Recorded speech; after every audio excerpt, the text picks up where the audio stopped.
ध्यान की जो ओशो ने इतनी सारी विधियां दी हैं, यदि कोई नया इंसान शुरू करना चाहता है विधियों को, तो किस क्रम से गुजरे? क्योंकि हर ओशो ने बड़े तरीके से वैज्ञानिक ढंग से विधियां तैयार की, चाहे वो नाद ब्रह्म हो, कुंडलिनी हो, सक्रिय हो, नटराज हो, कोई भी ध्यान हो।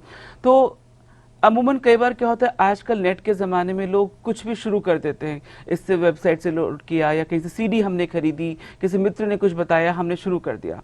तो आप किसको सजेस्ट करेंगे, कैसे ध्यान में उतरे और कौन से क्रम अनुसार किस विधि को पहले अपनाएं, ताकि उसका सुचारू और सही ढंग से गति हो सके और वो ध्यान बाधा ना बने, बल्कि उसके लिए एक उपचार हो सके? बहुत इम्पॉर्टेंट इशू आपने उठाया है। विशेषकर आजकल इंटरनेट के ज़माने में लोग कहीं से कुछ भी इंफॉर्मेशन प्राप्त कर लेते हैं और उसका उपयोग करना शुरू कर देते हैं। ये करीब करीब वैसी विक्षिप्तता हो गई कि कोई आदमी मेडिकल स्टोर में पहुंच जाए बड़ा मेडिकल स्टोर, उसमें एलोपैथी की दवाई भी हैं, आयुर्वेदिक भी हैं, यूनानी भी हैं, सब कुछ है, वहाँ जाके कुछ भी उठा के खाने लगे।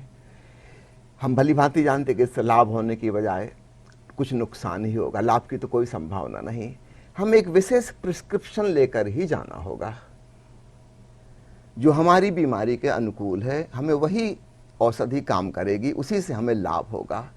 इसलिए कहा जाता है कि बिना मार्गदर्शन के आध्यात्मिक औषधियों का सेवन मत करना, से हानि की ज़्यादा संभावना है, फायदे की कम। और यही आज की दुनिया में हो रहा है। इसलिए मैंने कहा सदैव जी ने बहुत ही इम्पॉर्टेंट इशू उठाया है, हमें क्या करना, कब नहीं करना। सद्गुरु ओशो ने खूब विस्तार से यही बातें समझाई हैं। मुख्य रूप से मैं 2 किताबों की चर्चा करना चाहूँगा। एक है ध्यान विज्ञान और दूसरी है ध्यान योग प्रथम एवं अंतिम मुक्ति। अंग्रेजी में संस्करण का नाम है द ऑरेंज बुक और दूसरी है meditation the first and last freedom.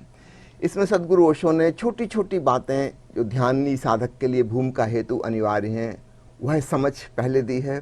फिर ध्यान की विधियों को डिवाइड किया है अलग अलग खंडों में। सुबह के समय के लिए अलग ध्यान है, दोपहर के पूर्व अलग ध्यान है, दोपहर के पश्चात अलग ध्यान है, संध्या समय का अलग ध्यान है, रात्रि का अलग ध्यान है, सोते समय करने के लिए अलग विधियां हैं। कभी रात को नींद खुल जाए अनायास तो उस समय ध्यान करके पुनः सो जाओ, वो विधियां अलग हैं। इन सबको अगर हमने घाल मेल कर दिया, मिक्सअप कर दिया तो बड़ी मुश्किल हो जाएगी। सद्गुरु ओशो ने उसको उदाहरण भी दिए हैं। एक बार श्रीलंका से कोई युवा भिक्षु उनके पास आया जिसको 3 साल से नींद नहीं आई थी। सब प्रकार की दवाइयाँ कर करके वो हार गया था, कुछ काम नहीं करता था और उसकी हालत करीब करीब पागल जैसी हो गई थी। ओशो ने कहा कि तुम बौद्ध भिक्षु हो, क्या तुम विपस्सना करते हो? उसने कहा हाँ विपस्सना करते हैं। ओशो ने पूछा किस समय करते हो, कब करते हो, कैसे करते हो, कितनी देर करते हो? उसने बताया। ओशो ने कहा ये मार्गदर्शन तुमको किसने दिया? ये तो बिल्कुल गलत है। उसने कहा जिन्होंने मार्गदर्शन दिया है वो बहुत बड़े प्रकांड पंडित हैं, वो बौद्ध साहित्य के, उन्होंने कई किताबें लिखी हैं। ओशो ने कहा लिखी होंगी कई किताबें, लेकिन उन्होंने विपस्सना ध्यान लगता कभी किया ही नहीं है। विद्वता काम नहीं आएगी, यहाँ तो अनुभव काम आएगा। ओशो ने उससे कहा कि तुम 3 महीने के लिए विपस्सना बिल्कुल बंद कर दो, क्योंकि तुम गलत समय पे कर रहे हो। यह विधि सुबह करने की है या मैक्सिमम ज़्यादा से ज़्यादा दोपहर के पूर्व तक, उसके बाद तो करना ही नहीं है, क्योंकि इसमें गहन जागरण सध जाएगा जो तुम्हारी निद्रा में बाधा बन जाएगा। उल्टा ही परिणाम होगा, जब तुम रात भर सो नहीं पाओगे तो दूसरे दिन उबासियां ले रहे होगे, बड़े मूर्छित से बेहोश जी होगे। ध्यान से आना था जागृति, हो गई उल्टी बात, मूर्छा ने घेर लिया।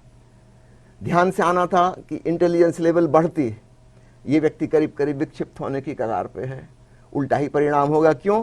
क्योंकि उसने सिर्फ समय बदल दिया। जो चीज़ सुबह की जानी थी वो दिन भर कर रहा था, रात को सोते समय भी कर रहा था, नींद उसकी गायब हो गई। तो छोटी छोटी सी बातें बहुत महत्वपूर्ण होती हैं। यह बड़ा ही लंबा चौड़ा विषय है, तो मैं संक्षेप में कहना चाहूँगा ओशो की विधियाँ जिसको करना है शुरुआत, किसी के मार्गदर्शन में, किसी शिविर संचालक के अंतर्गत, उसके अंडर में सीख के सक्रिय ध्यान से शुरू करें और सक्रिय ध्यान भी बिना आवाज़ के करें, ताकि घर परिवार समाज वालों को, अड़ोस पड़ोस में किसी को तकलीफ ना हो। सद्गुरु ओशो ने स्वयं भी पूना आश्रम में ऐसा ही सक्रिय ध्यान करवाया है, क्योंकि आसपास के लोग आक्षेप लेते थे कि लोग शोरगुल मचाते हैं, फिर वह बंद कर दिया गया, बिना आवाज़ के सक्रिय ध्यान। तो डायनेमिक मेडिटेशन बेस्ट है शुरुआत करने के लिए।